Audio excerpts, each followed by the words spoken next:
Estimados participantes, bienvenidos al curso de contratación equitativa, módulo 5. Les saluda Marcelo Reynoso, soy docente del IAEN y estaré a cargo justamente de las explicaciones de esta nueva actividad casi al final de nuestro curso. Básicamente vamos a revisar el marco normativo ecuatoriano sobre migración laboral y contratación equitativa, responsabilidades del gobierno, empresas y los servicios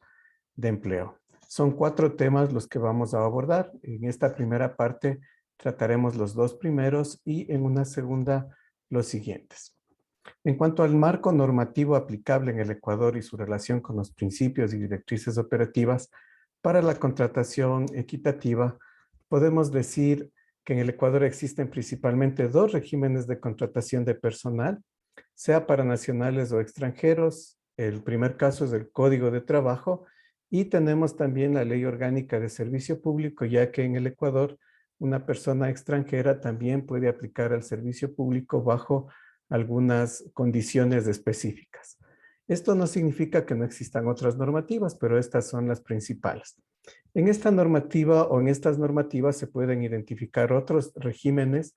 que se establecen como normas supletorias a esta, pero que tienen aplicaciones específicas dada la autonomía que tengan las instituciones en el Ecuador u otras razones específicas. En el Ecuador, del mismo modo, el artículo 9 de la Constitución establece que las personas extranjeras que se encuentren en el territorio ecuatoriano tendrán los mismos derechos y deberes que todos los demás ciudadanos. El artículo 40 de la Constitución reconoce el derecho a migrar y determina que no se identificará ni se considerará ningún ser humano como ilegal por su condición migratoria. El artículo 33 a su vez reconoce que el trabajo es un derecho y un deber social y un derecho económico además, que es la fuente de realización personal y base de la economía.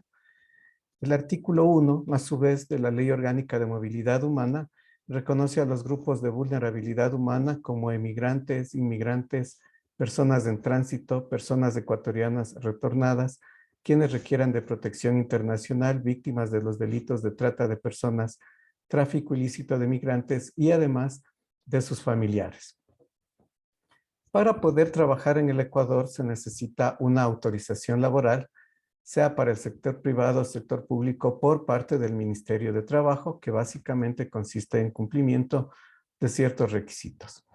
En el ámbito laboral del sector privado, los ciudadanos que van a prestar sus servicios y que tengan la condición migratoria de residente temporal o residente permanente que les atribuye la Ley de Movilidad Humana, podrán realizar actividades laborales. De tal forma que las personas extranjeras que deseen trabajar en el sector privado prácticamente no requerirían una autorización laboral, incluidos los y las artistas extranjeros que vengan a realizar eventos. Sin embargo, deben realizar como requisito el registro del contrato. En cuanto al sector público, los requisitos están determinados en la Ley Orgánica de Servicio Público, artículo 5, que establece justamente los requisitos para el ingreso. En este caso, las unidades administrativas de gestión de talento humano de cada una de las instituciones públicas de conformidad con la normativa deben establecer los requisitos para el ingreso o vigilar su cumplimiento. Y básicamente se requiere, en el caso de la contratación de extranjeros, que la autoridad nominadora, previo informe motivado de la unidad de administración de talento humano, solicite la respectiva autorización al Ministerio de Trabajo, que antes se llamaba Ministerio de Relaciones Laborales, y esta es una actividad que se puede realizar 100% en línea. En cuanto a su ámbito, el artículo 3 de la Ley Orgánica de Servicio Público establece que todo ingreso amparado por esta ley obliga a que las entidades públicas cuenten con los servidores amparados por otras normas también, que puede ser la Ley Orgánica de Educación Superior, la Ley Orgánica de Empresas Públicas, el Código Orgánico de la Función Judicial, Ley Orgánica de Educación Intercultural, Ley de Personal de las Fuerzas Armadas, Código Orgánico de las Entidades de Seguridad Ciudadana y Orden Público, Ley de Transporte Terrestre, Ley Orgánica de Servicio Exterior, Función Legislativa, que a su vez deben observar las disposiciones establecidas en la LOCEP para efectos de la contratación de personal extranjero. Entonces las normas que vamos a revisar son generales y de aplicación en todos los casos. En cuanto al registro de contratos para ciudadanos extranjeros y nacionales, este se realiza conforme a lo establecido en el Acuerdo Ministerial 309 de 29 de diciembre del 2016 a través de una herramienta informática que se denomina SAITE, que se encuentra en la página web del Ministerio de Trabajo y a la que se puede acceder y cumplir los requisitos establecidos. Esto implica llevar un registro de todos los trabajadores extranjeros y este cumplimiento sí va a ser verificado por el Ministerio de Trabajo a través de las direcciones regionales de trabajo y también de las inspectorías de trabajo, así como por inspecciones aleatorias y focalizadas que se puedan realizar para esta actividad. Para el registro de los contratos se requiere, vamos a hablar ya de documentos, identificación del trabajador, nombres y apellidos, edad, estado civil, dirección domiciliaria del trabajador, correo electrónico, nacionalidad, país de origen, número de pasaporte o identidad, ocupación, remuneración que va a percibir el trabajador para garantizarle una remuneración digna, plazo de vigencia del contrato, lugar de trabajo y horario de trabajo. Posiblemente ustedes se pregunten, ¿y qué pasó con los otros capítulos en donde se decía que se debe respetar la identidad y qué pasa con las personas que no la tienen? Por eso en el Ecuador justamente ha habido una apertura para que las personas extranjeras puedan obtener sus papeles de residencia y cuando una persona viene al Ecuador nadie le está diciendo por qué trae usted estos documentos o estos certificados de trabajo o porque usted trae sus títulos. No se le cuestiona ese tema como se lo hace en otros países, ya que estos garantizan justamente lo que dice la Constitución y la posibilidad de que las personas puedan regularizar su condición laboral en condiciones equitativas, como ya se lo ha visto a nivel de las normas constitucionales que tiene el Ecuador. Esto implica también que los empleadores carguen el contrato de trabajo en la plataforma del ministerio y este deberá contener la información que hemos detallado anteriormente. Para el registro de las personas extranjeras, inmigrantes, del mismo modo el empleador debe, en este caso, no solamente hacerlo, sino habilitar también la condición de las personas y eso implicaría también el tema de garantizar la seguridad social y otros beneficios que lo vamos a ver más adelante. Bien, en cuanto a los requisitos para solicitar la autorización laboral, es decir, desde el otro lado, desde el punto de vista de la entidad, el responsable de la unidad de talento humano, en este caso del ámbito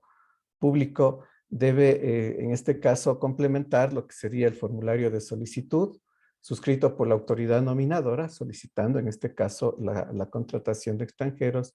un informe técnico motivado de la unidad de administración de talento humano, la copia de la visa vigente de la persona extranjera, una vez que se hubiera legalizado, obviamente, copia de la cédula de identidad vigente de la persona extranjera emitida por el Registro Civil del Ecuador. Todos estos requisitos están en la propia normativa y las podemos encontrar en la web.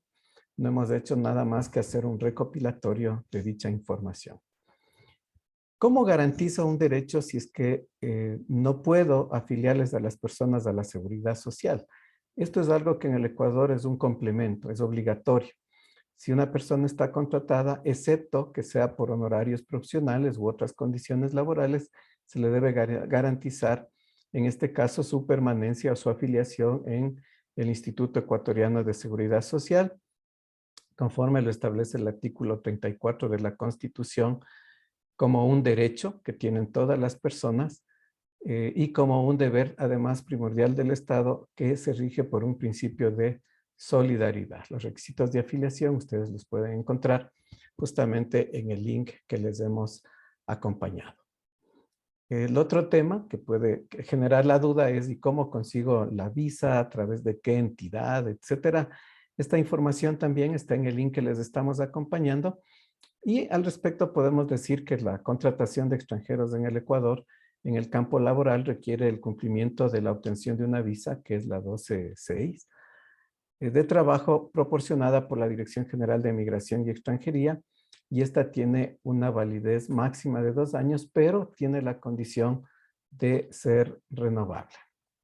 Esto en cuanto a la primera parte. Vamos a ver ahora, en cambio, los beneficios de la contratación equitativa o las ventajas de la integración socioeconómica de los migrantes en el Ecuador desde una perspectiva de un enfoque de sensibilización. Lo ideal sería que las personas tengan derechos y ejerzan sus derechos en sus propios países, pero dado los problemas que tenemos como sociedades, la guerra, gobiernos autoritarios, etcétera, muchas personas deciden migrar y esa condición en el Ecuador es muy respetada y se procura que las normas puedan ser aplicadas en ventaja de las personas que tengan estas condiciones, que no es lo mismo en el caso nuestro que estamos viviendo en nuestro propio país. Tenemos algunos beneficios estructurados, pero muchas personas vienen perdiendo sus recursos, perdiendo sus bienes, sin ninguna capacidad de gestión, salvo sus manos, salvo su necesidad de salir adelante e inclusive vienen con sus familias y vienen en condiciones muy precarias. Entonces, este es un buen antecedente para que nosotros podamos entender por qué llamamos ventajas o beneficios de la contratación equitativa. Y básicamente aquí debemos identificar que la mayor parte de estudios se han hecho en Quito y Guayaquil, dada que la población que se tiene y en este caso la concentración poblacional que se tiene y la preferencia también de ciudadanos de diferentes países para ubicarse en estas dos ciudades. Básicamente aquí podemos encontrar o se ha establecido una inserción socioeconómica y laboral de personas migrantes y refugiadas venezolanas a través de empleo digno y emprendimientos sostenibles. Esta información es parte de una investigación documental que se ha realizado a través de varias unidades, de varias instituciones en el Ecuador y que vamos a reproducir en cuanto a sus resultados principales. Pero en la segunda parte también vamos a ver una actualización que ha hecho el IAE, la Universidad de Posgrado del Estado, para poder comparar estos datos y tener una verdadera apreciación sobre el tema. El promedio es de 10,3 años de experiencia laboral profesional, generalmente para los empleados con trayectoria, y 9,97 años de experiencia como empresarios en casos cuya trayectoria era como emprendedores. Ya vamos a ver más adelante cuáles son las olas migratorias que tuvimos y esto puede explicar también esta condición. Por otro lado, el 52% de las personas migrantes cuenta con estudios superiores. De ellos, el 72% son graduados en áreas económico-administrativas, pedagógicas y educativas, ingenierías mecánicas, eléctricas, industriales o similares, y en medicina y ciencias de la salud. En su mayoría, sufrieron un retroceso en la formalidad de su situación laboral en comparación con la que tenían en Venezuela. En este caso, el 39,4% de los encuestados manifestó haber sido trabajador formal en Venezuela,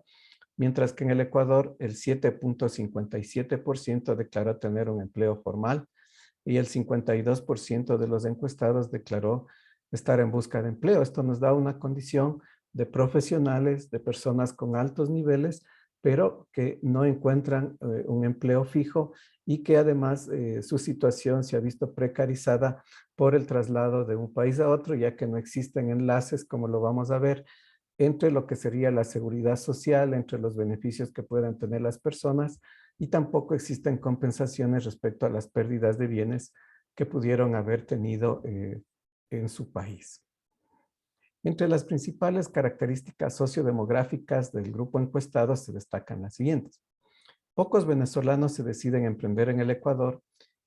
e incluso para aquellos que tienen experiencia empresarial es un desafío formalizar un emprendimiento en el país. Apenas 11 de las 2,151 personas que se entrevistaron para este tipo de estudio iniciaron una empresa en contraparte con 46 personas que habían declarado tener sus propias empresas en Venezuela.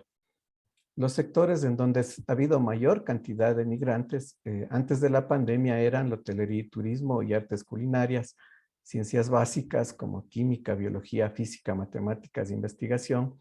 ciencias sociales, aquí podemos encontrar la psicología, periodismo, sociología, ciencias políticas y similares. Y aquí es un tema que tanto en el Ecuador como en Venezuela eh,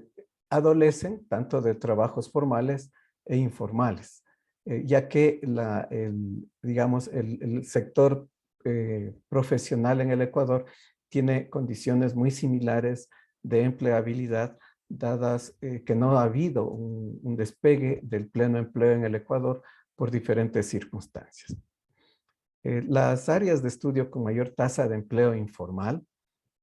¿sí?, son ingeniería de software, sistemas computacionales e informáticos, ingeniería mecánica, eléctrica, industrial, civil, arquitectura y urbanismo, dado que inclusive son profesiones o podemos llamarles de artes liberales y que en muchos de los casos se cancelan vía honorarios. No necesariamente esto puede ser algo negativo, sino que la forma de contratación posiblemente sea distinta. Y las áreas con mayor tasa de desempleo, en cambio, las tenemos en medicina y ciencias de la salud, agronomía, zootecnia y estudios agrícolas, ya que estos requieren de determinado tipo de condiciones particulares y dependen además de un uso de capitales o un uso intensivo de capital, bien sea a nivel privado o bien sea a nivel público. Todo esto o estas condiciones han generado un incremento en la migración venezolana y estas se pueden clasificar en tres etapas. Una primera, del 2006 al 2008, que se caracterizó por un flujo menor de migrantes, en su mayoría con interés y capital para inversión. La segunda, entre el 2008 al 2015, tuvo un flujo de migrantes con educación superior, interesados en la inserción en el mercado laboral. Y la última, 2015 a la actualidad, se distingue por recibir a migrantes con formación básica y condiciones de alta vulnerabilidad. La Constitución del Ecuador reconoce a la migración como un derecho, como ya lo hemos manifestado, y es un tema que está activo en la agenda del Estado ecuatoriano. En el 2017 entró en vigencia una nueva ley de movilidad humana, la cual a inicios del 2020 ha conllevado a esfuerzos para regular la condición migratoria masiva a través de la creación de esquemas diseñados para la atención a migrantes venezolanos y se ha configurado una visa llamada VERU, que se denomina Visa Temporal de Excepción por Razones Humanitarias, dadas las condiciones que se están viviendo actualmente en Venezuela. Como podemos apreciar, en esta primera parte existe una normativa, existe una política pública, un marco conceptual que faculta o que permite justamente a las entidades públicas y privadas contratar. Sin embargo, se requiere también mayores controles, mayores supervisiones para que las contrataciones sean efectivas, para que se mantengan las condiciones de empleabilidad digna, tanto para nacionales como extranjeros, y que las personas no sean explotadas. Y estos aspectos los vamos a ver en la segunda parte. Les agradezco mucho por esta primera presentación y no olviden participar en los foros, colocar sus inquietudes a fin de que podamos trabajar de mejor manera. Muchas gracias a todos y por favor revisemos la asignatura como tal.